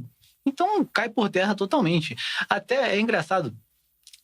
A esquerda tem chamado o PCO, que é um partido de esquerda radical, de a esquerda que a direita gosta. Porque o PCO, por incrível que a direita gosta? Porque o PCO, por incrível que pareça, ele tá se tornando uma ilha de sanidade ali na esquerda, porque eles estão combatendo essas loucuras de todos os outros partidos de esquerda. E eles falaram isso recentemente numa live que eles fizeram. Essa teoria da esquerda de que o Bolsonaro é golpista, de que ele ia colocar as Forças Armadas na rua, caiu por terra totalmente. Ele teve várias oportunidades de fazer isso e não fez. E o Lula continua falando que o Bolsonaro é golpista, que isso e aquilo. E aí eles falam, né? Enquanto a gente continuar batendo em espantalhos e levantando teorias absurdas, a esquerda só vai ser cada vez mais ridicularizada, que é o que tem acontecido, né? Tirando essas pessoas que ainda estão alienadas, né, se informam aí pelo Jornal Nacional e tal, só acreditam no que ouvem da boca do William Bonner, todas as outras pessoas que escutam alguma coisa fora disso percebem que eles só estão falando coisas absurdas, fora da realidade, e não tem conexão com a realidade. Que, aliás, foi ridículo. Eu digo ridículo em caps lock, ridículo, quando o Lula foi até o Jornal Nacional, o William Bonner começar dizendo que, então, candidato, ser inocente, não tem nada... O senhor não deve nada a ninguém. Não deve nada a ninguém, não sei o quê. É bom explicar para as pessoas, né, o que aconteceu. Com o processo do Lula. O que aconteceu com o processo do Lula? Olha, o processo do Lula, ele não foi inocentado, né? Ele só foi anulado. Ele teve o processo anulado para começar de novo. Só isso. Eles encontraram uma manobra ali política, disseram que tinha que ser julgado em Brasília e não em Curitiba, e por isso tinha que voltar tudo do início. Não que tudo que ele fez estava certo. Exato. Sabe Não que tem umas que ele é coisas... inocente. As provas que colheram, as condenações dele, tudo tá lá. Tá lá. Não. Olha, posso falar uma coisa? Tem uma coisa que eu não entendo. Eu sou advogado. E assim, com toda a vênia e com todo o respeito, imagina que um Supremo Tribunal Federal se juntou e olhou aquilo exaustivamente. Inclusive prendeu o sujeito. Não é? Uhum. E anos depois de, gente, nós não percebemos isso, estávamos todos enganados. Exato. E volta tudo para estaca zero. Assim, Tem o menor cabimento. Por isso que eu falei, é ridículo. não tem o menor cabimento. É ridículo. É ridículo. Né? Aí, É uma porque diz manobra que- política clara. Eu não sei se aquilo não era o juízo natural, estavam dizendo que o juízo natural era outro, mas... Mas para grande parte da população, o que fica é ele é inocente. Ele foi solto Não, e foi provado o processo que ele nem ele é inocente. terminou. Porque se o processo voltou para outra vara, tem que começar tudo de novo. É como se eu fosse aqui do Rio de Janeiro, eu viajei para São Paulo e cometi um crime lá. Aí eles me denunciam, me prendem, colhem testemunhas, provas, tudo, tem julgamento em primeira instância, em segunda instância, sou condenado várias vezes, fica claro que eu sou culpado. Aí lá na frente alguém percebe, não, mas ele é do Rio, ele tinha que ser julgado no Não, Rio. mas- Aí anula tudo e agora eu Não, tô livre. mas É isso que aconteceu. o que eu não consigo me conformar, não consigo aceitar, não consigo me conformar, é que diante de um tribunal, que é o maior tribunal que o Brasil tem, que um dado desse passou tão desapercebido para voltar à estaca zero. Mas não passou, é que eles inventaram na hora que foi inconveniente. É isso aí. Agora a gente se armou aqui. e viu que Porque o processo lá em Curitiba tava tudo dentro dos conformes. Ou na hora que foi conveniente inventar, né? Então. Não sei, eu não conheço o processo. É. Mas me causa muito espanto uma coisa dessa, uma insegurança muito grande. Porque, ou seja, ou estava tudo errado, e aí também já estava errado por estar julgando de forma errada, ou fez tudo errado depois, que também é errado. É. Quer dizer, Mas tem pessoa toda Odebrecht, não sei da onde, de não sei do que, todo mundo lá falando de tudo que era feito. Sim. Como tá tudo errado, assim, todo mundo mentindo, todo mundo furtado. A história não está nisso aí. No que foi dito da Odebrecht está tudo certo. No que foi dito nas delações também. O que acharam errado é que o juízo, eu não sei se é isso, mas acho que o juízo natural não seria em Curitiba e seria em Brasília. Portanto, o Sérgio Moro, por exemplo, não seria o juiz prevento daquele caso, seria outro. Então, tudo que ele fez aqui parou e volta para de cá. E deixaram o barco correr solto. Mas é muito tempo para deixar um barco correr solto. E vai depois, opa, percebemos que não era lá. Mas eu acho que é muito tempo para deixar um barco correr solto para uma matéria tão grave. É lógico. Então, mas o que eu acho que aconteceu foi o seguinte, minha opinião. O antipetismo estava muito forte aqui no Brasil.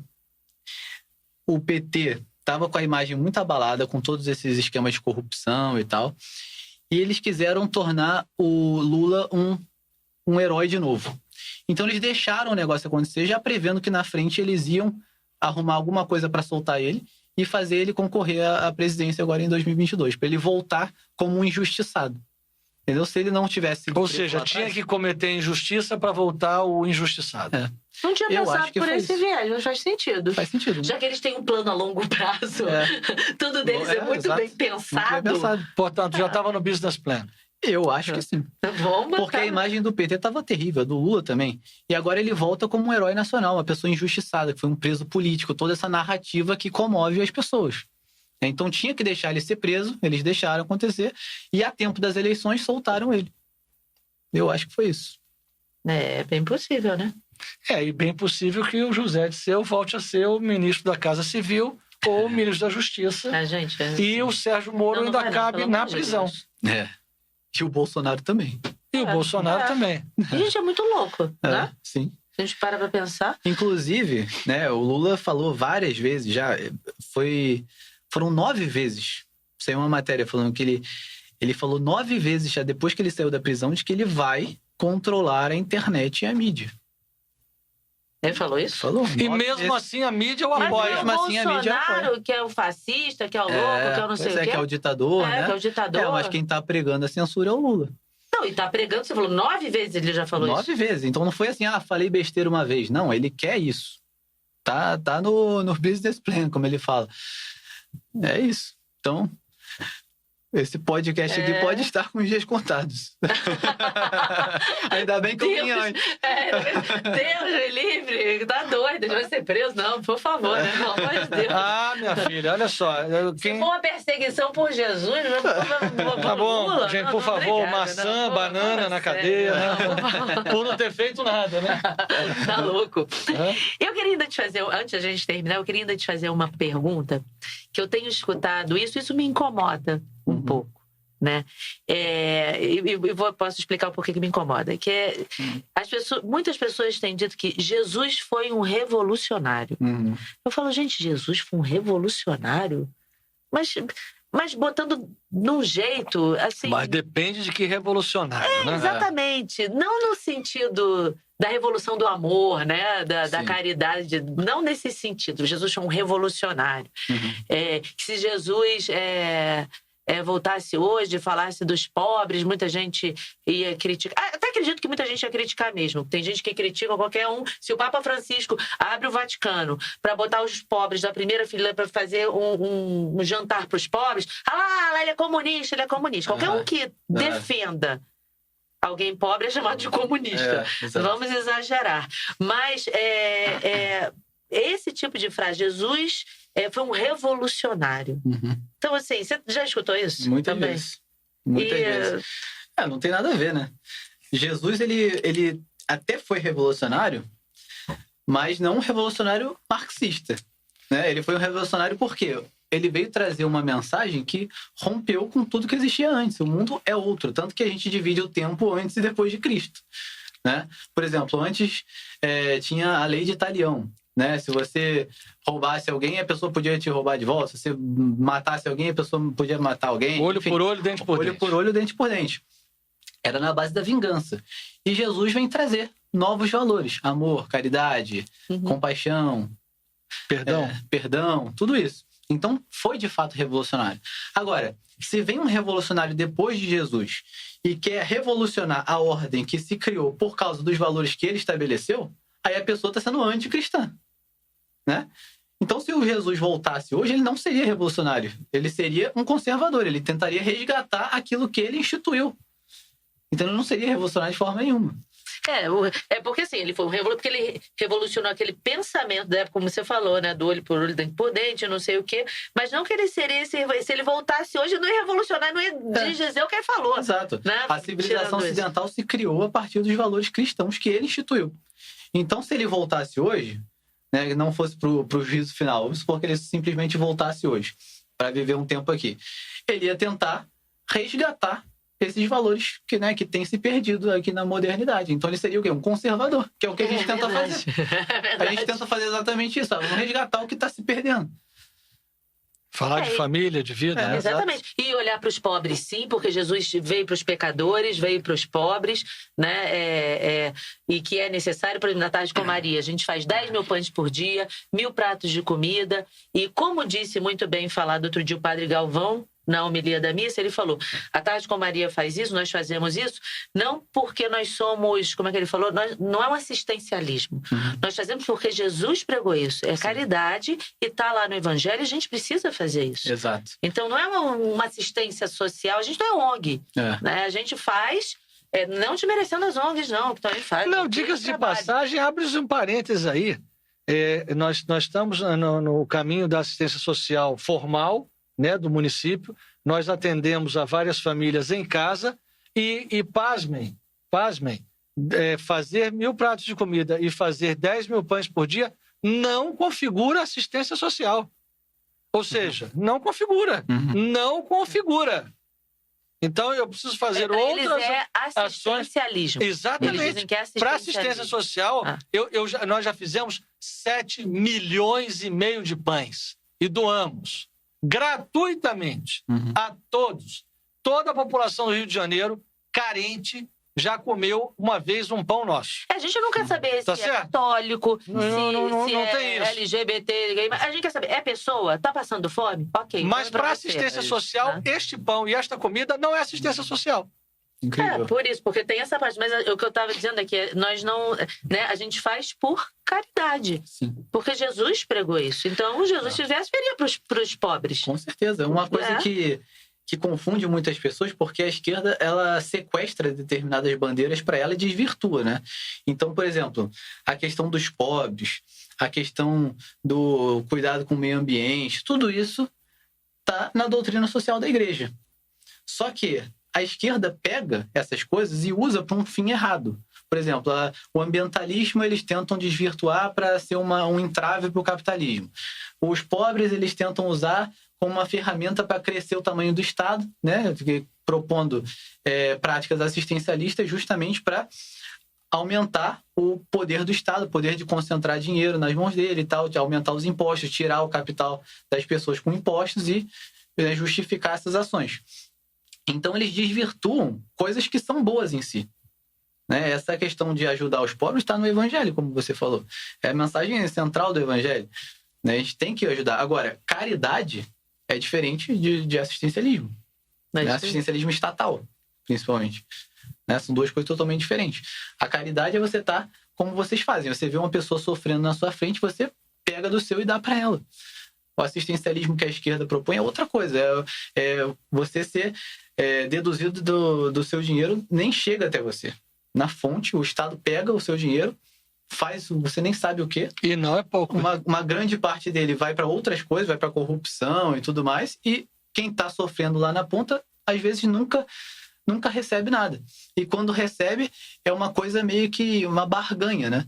Uma coisa que eles tentam comprar as pessoas com assistencialismo para ficar dependente do partido, como o PT fez bastante. Muito bem. Tá joia, não tá? E como? Então, estamos aí no meio desse bololô das eleições. Espero que as pessoas possam refletir bem, pensar bem em quem que vão votar, né? A gente tem voto para governador, para presidente, para deputado estadual, senador, deputado federal. Então, que as pessoas pensem, vejam, inclusive do senador, do deputado. Porque vão delegar né, alguém um poder, né?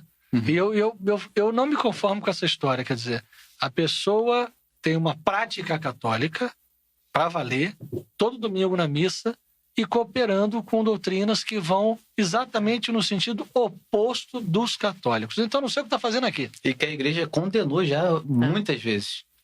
Pois é. Então, precisamos repensar bem tudo isso, né? É importante. Importantíssimo.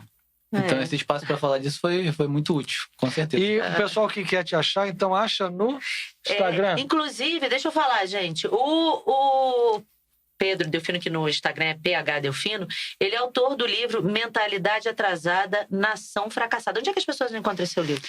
Tem na Amazon. É só colocar o nome do livro na Amazon que elas Mentalidade Atrasada, Nação Fracassada. Isso aí. Muito bem, gostei disso. Eu quero ler. E o seu, no seu Instagram é @PH Delfino, com F, não é com PH, Delfino. Com F. Muito bem. PH Delfino é com F? É Delfino. É Delfino com F. E lá o pessoal vai poder ver muita coisa boa que você bota, muitas. Porque a gente vai sendo instruído, vai vendo, né? E vai botando ali na luz pra gente entender. Tanto porque é um analista político e professor de história da igreja. Então a gente tem muito que aprender contigo. Muito bem. Eu tenho muito que aprender com outras pessoas, né? Escritores e santos, pessoas geniais. Eu só leio e tento repassar o que eu aprendo. Não, tá ótimo. A gente vai aprendendo um com os outros. Aí assim a gente vai formando e vai ficando mais forte. Isso aí. Obrigada, também. viu? Foi um prazer. Obrigado a vocês. Obrigado, uma conversa muito boa. As pessoas se inscrevam no canal, compartilhem esse podcast da Ânima com outras pessoas para que saibam que existe, dê o like, faz aquele negócio, já sabe o que é, compartilha, dá like, se inscreve. Isso tudo aí. Já sabe, vocês são muito inteligentes, tá bom? Gente, obrigada, viu? Tchau. Beijo, tchau, fiquem com Deus.